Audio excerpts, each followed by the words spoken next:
What is up everyone? I hope you all are doing well. My name is Ishaan and welcome to the video.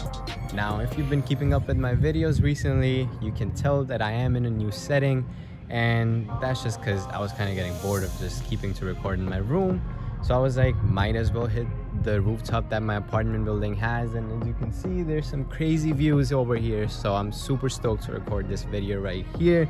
With that said, if you haven't gotten a chance to watch my videos on what macros are and its basics, then I suggest you pause this video right now and go check that video out first, because it has all the basics and supplemental information that's going to be necessary to get the most out of this video. Today, I want to give you all 2 tips to create your ideal diet. Now, you know all these fad diets that you see on social media, like the ketogenic, paleo, Mediterranean, vertical, all those, they're not really sustainable for a long period of time. And if you're just an average person like me, who's not trying to be a bodybuilder and does not have all the time in the world to dedicate to their nutrition, you really can't sustain those kinds of diets for like long periods of time. So what's the best diet? I'm gonna quote Greg Doucette here, and for those of you who don't know who that is, he's this pro bodybuilder who turned as a YouTuber and now talks about fitness, nutrition, and all that kind of stuff. Really puts out some dope and honest and some genuine content. So if you haven't checked him out yet, definitely go check Greg Doucette out. But I'm gonna quote him here when I say the best diet is the one that you can stick to for a long period of time. Something that you can sustain for, not just a couple of weeks or a couple of months, for like extended periods of time, that fits with your lifestyle and that you enjoy having. Tip number 1 is to focus on calories and protein.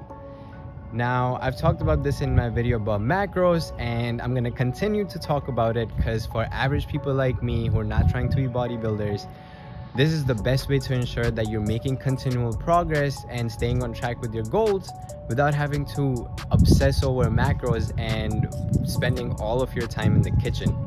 If you're trying to gain weight, then you need to be eating in a slight calorie surplus and getting sufficient protein in. Pair this with a training program that focuses on progressive overload, and you'll be all set. If you're trying to lose weight, then you need to be eating in a slight calorie deficit and still getting sufficient protein in.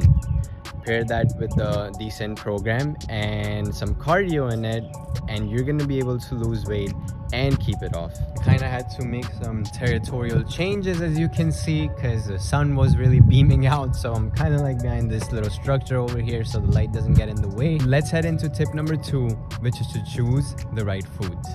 Based on your goals, you need to be making some different food choices. Now, if your goal is to gain weight and you're eating in a calorie surplus, then you might be better off opting for foods that are more calorie dense. What I mean by this is foods that are lower in volume but still pack a ton of calories. So things like nuts, oatmeal, avocado, peanut butter, things like that. You're eating a very small volume of food, but you're getting a lot of calories in. And if you're someone like me who has a hard time putting on weight, then opting for these foods can help you get a lot of calories in without having to feel like you have to stuff yourself out, and it's just gonna make the process a little bit easier. If your goal is to lose weight and you're eating in a calorie deficit, it can be hard to not feel hungry throughout the day. But one way to overcome this is by opting for less calorie dense foods. Things like vegetables, Greek yogurt, powdered peanut butter, some meats. These things are like high in volume but lower in calories, which will allow you to stay satiated throughout the day, not feel hungry all the time while still hitting your goals. And if you're someone who enjoys decadent treats that are usually packed in calories, I'm sure you can find some lower calorie alternatives in the grocery store, or just make something homemade that will definitely be less calories as compared to something that you buy from outside. Yes, it's not gonna taste exactly the same, but it is gonna be pretty close to it. And this way you can ensure that you're sticking to your goals without having to starve yourself. Anyways, that is all I got for this video. If you got something out of the video and want me to continue to make more of these, go ahead and smash that thumbs up button. If you made it this far into the video, I just want to say I appreciate you so much and thank you for tuning in. If you're new to the channel, go ahead and hit that subscribe button and turn on notifications, because I release 2 new videos every single week, and I'm gonna catch you all in the next one.